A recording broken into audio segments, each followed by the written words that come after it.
हम जिएंगे हम मरेंगे, ऐ वतन तेरे लिए। उस गीत को अपने अंदर उतारने वाले सेना के सूबेदार बोधराज लिंबू जी, जो देश के हम लोग कहते हैं, कहा जाता है कि जो हम लोग कर्मचारी हैं, हम लोग सरकारी कर्मचारी हैं, जो सरकारी कर्मचारी हैं, वो वतन के लिए वेतन के लिए काम करते हैं। वो एक मात्रा कम करके वो वतन के लिए काम करने वाला, जिन्हें सेना के जवानों को कहा जाता है, जो वतन के लिए काम करते हैं। काम तो हम भी करते हैं वतन के लिए, लेकिन जो वास्तव में अपने जीवन को खतरे में डालकर उन कठिन परिस्थितियों में -40 टेम्परेचर हो या +50 टेम्परेचर हो, वहाँ पर ऐसे युद्ध क्षेत्रों में हमारे जीवन की रक्षा करने वाले सूबेदार बोधराज लिंबू जी, जो सेना के जवान कहते हैं, दुश्मन करे आगाज तो अंजाम लिख देंगे, लहू के रंग से इतिहास में संग्राम लिख देंगे। दुश्मन करे आगाज तो अंजाम लिख देंगे, लहू के रंग से इतिहास में संग्राम लिख देंगे। हमारी जिंदगानी पर वतन का नाम लिखा है, हम अपनी मौत भी अपने वतन के नाम लिख देंगे। ऐसे क्रांतिकारी को नमन। और आज 2 महापुरुषों का जन्म हुआ है, जन्म दिवस है। लाल बहादुर शास्त्री जी और राष्ट्रपिता महात्मा गांधी जी, जो अहिंसा के पुजारी थे। मैं कहूंगा दोनों ही अहिंसा के पुजारी थे, लेकिन हिंसा के शिकार हुए, दोनों की हत्याएं हुई।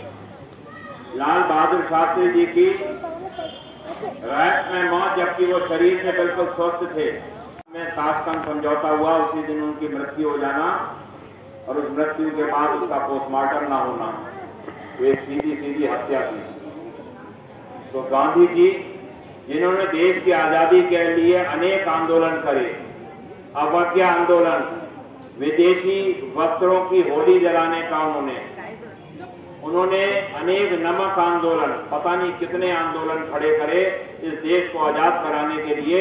लेकिन आज आंदोलन खड़े होते हैं ट्रेनों को पलटने के लिए, सिलेंडर रखे जा रहे हैं, सीमेंट के बोरे रखे जा रहे हैं।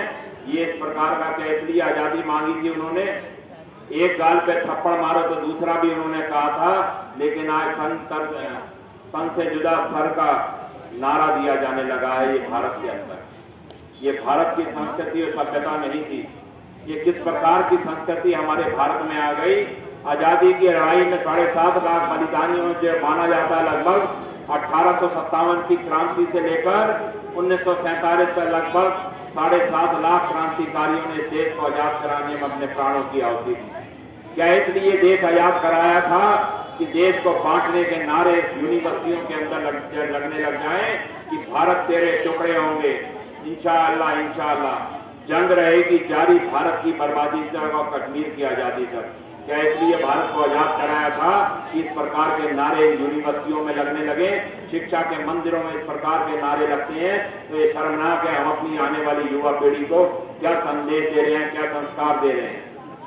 हमें सोचना होगा, युवा पीढ़ी को भी सोचना होगा। दुनिया का सबसे युवा देश भारत है, और भारत वो देश है जिसने दुनिया को, जिसे दुनिया उसे विश्व गुरु मानती थी।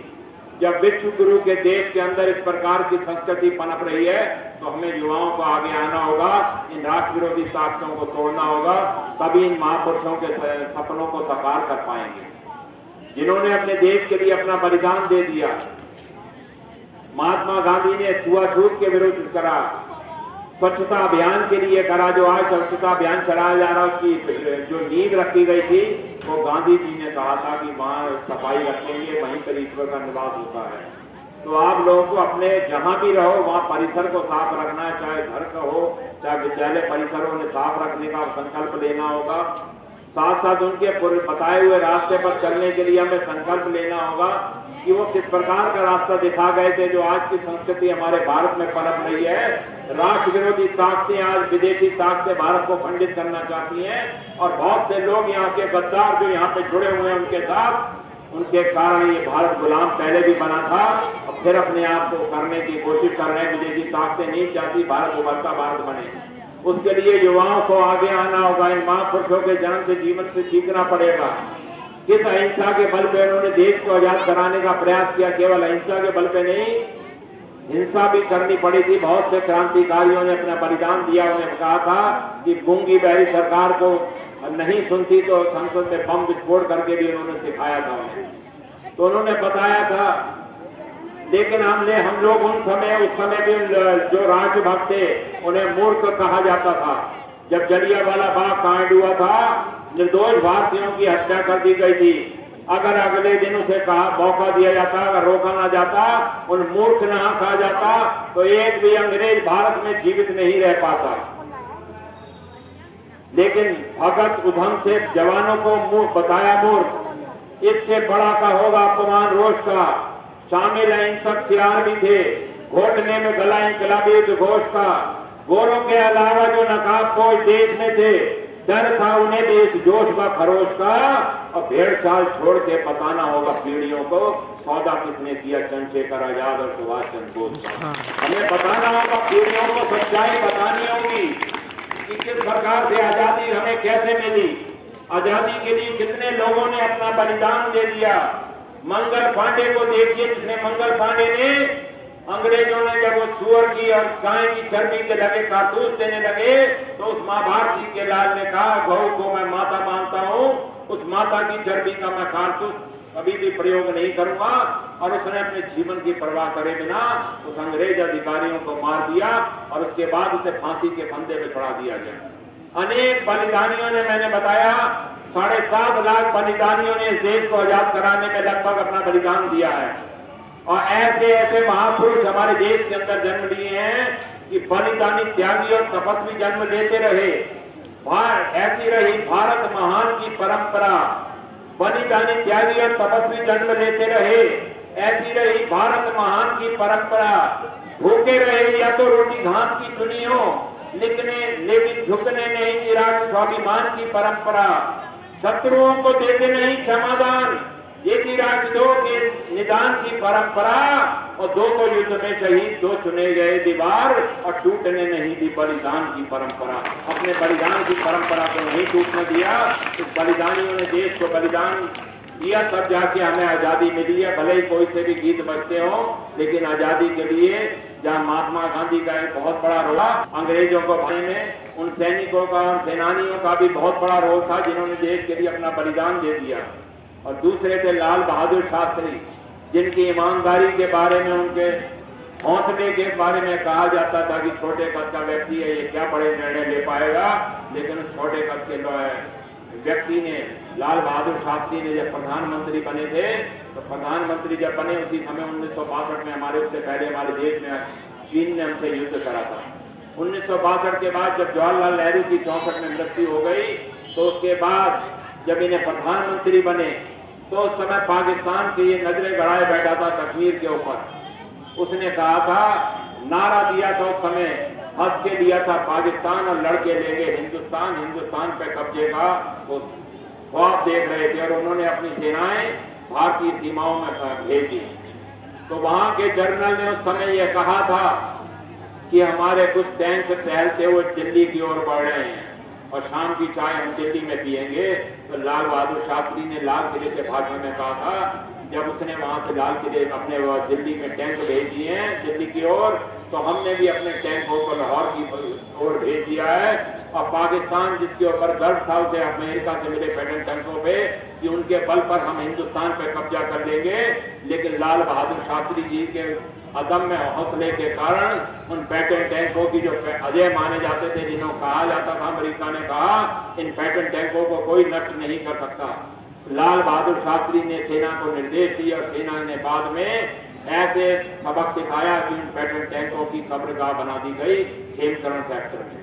अब्दुल हमीद ने, जो अकेला एक सेनानी का सैनिक था, उसने अपनी आरसीएल गन से, एक मान लो बंदूक से, उसने 7 पैटर्न टैंक उड़ा दिया। 8वां टैंक जब उड़ा रहा था तो एक गोला उसके ऊपर हुआ, गिरा उसके गन के ऊपर जहां वो जिस जीप में थे, और वो शहीद हो गए। लेकिन 7 पैटर्न टैंक उसने, जो अजय माने जाते थे, अपनी एक साधारण सी आरसीएल गन से, उसने सोचो कि किस प्रकार का उसका निशाना रहा होगा अब्दुल हमीद का, कि उसने जब पैटर्न टैंक में वो देखता था दूरबीन से, कि दूरबीन से जब वो पैटर्न टैंक में गोला भरते थे, वो सीधे गोले की नाल में अपनी बंदूक से अपनी चलाता था गोली और अंदर ही विस्फोट कर देता था। इस प्रकार से उसने वहां पे बम विस्फोट करके वो बंदूकों से अपनी गोलियों से विस्फोट करके उन पैटर्न टैंक को जो अच्छे माने जाते उड़ा दिए। ये किन के हौसले के बल पे था? तो लाल बहादुर शास्त्री ने अपने सैनिकों को हौसला दिया था। जब वहां पे अकाल था उस समय उन्होंने कहा था, अकाल में जय जवान जय किसान का उन्होंने नारा दिया और साथ में उन्होंने कहा था कि अगर अन्न की कमी है, इस समय अकाल पड़ रहा है, यदि हम सप्ताह में एक बार मौन उपवास रखेंगे तो निश्चित रूप से हमारे खाद्यान्न की जो कमी है वो दूर हो सकेगी। और पहले उन्होंने इस नारे को देने से पहले उन्होंने स्वयं अपने परिवारजनों को और स्वयं भी भूखा रहने का प्रयास किया। उन्होंने उपवास रखा। जब उन्होंने देखा कि मैं रख सकता हूं तो देशवासी क्यों नहीं रख सकते, उन्होंने उपवास का आह्वान किया और करोड़ों देशवासियों ने उस समय उनके संकल्प जो उनका उन्होंने नारा दिया था उसे स्वीकार किया और उन्होंने उपवास रखा। एक जवान है, जय जवान जय किसान का उन्होंने नारा दिया।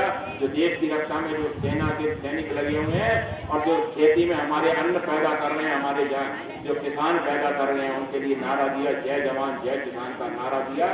ऐसे महापुरुष ने जो आज कोई छोटा सा भी नेता बनता है, अपने आप देखिए कि नेता के पास कितनी धनराशि एकत्रित हो जाती है, बड़ी बड़ी गाड़ी लेते हैं। लेकिन जब प्रधानमंत्री को, जब देश के प्रधानमंत्री थे, उस समय भी उन्हें गाड़ी की लेने के लिए एक पेड़ गाड़ी खरीदना चाह रहे थे तो बच्चों ने उनकी जिद करी कि गाड़ी खरीदनी है तो गाड़ी के भी पंजाब में चलके लिया।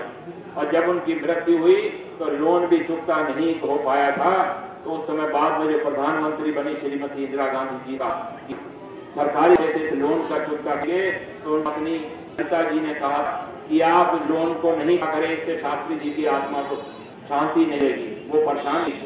तो हम अपने आप अपने साधनों से जैसे भी हो सकेगा इस ऋण को चुकता करेंगे। ऐसा ईमानदार व्यक्ति जिसने ऊपर कहते थे कि जब जा रहे थे बाहर में तो कोई वो नहीं कपड़े, साबुत कोई कपड़े नहीं थे तो उन्हें फटा हुआ कुर्ता और ऊपर से पहन लेते, कोट सा पहन लेते थे जिससे फटी हुई हमारा कुर्ता पजामा ढक जाए। इस प्रकार से वस्त्रों को पहनकर भी उसने अपने अधम हौसले के द्वारा उस देश को कराने में, जब आजादी के हमले भी भाग लिया और जब देश हुआ तो उसे जब विदेशी ने भारत पर हमले की कोशिश की तो उस समय उन्हें मुंहतोड़ जवाब देकर अब 1965 के युद्ध में पाकिस्तान को हरा दिया।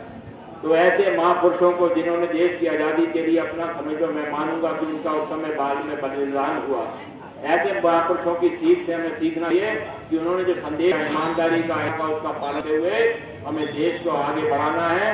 जो मैंने बताया विदेशी और यहाँ के कुछ गिरफ्तार लोग इस प्रकार की संस्कृति पनपा रहे हैं भारत के अंदर, उन्हें आप युवा रोकना होगा। और जो पड़ोसी मुल्क हैं वो पहले कब्जा कर पाए थे न 47-48 में पाकिस्तान ने हमला करा था तब भी नहीं कर पाया, 65 में भी करा, 71 में भी करा, लेकिन उसके बाद भी आज भी उनका ख्वाब रह गया है। मैं अंत में अपनी वाणी को विराम देते हुए महापुरुषों को नमन करते हुए कहता हूँ, ये कहूंगा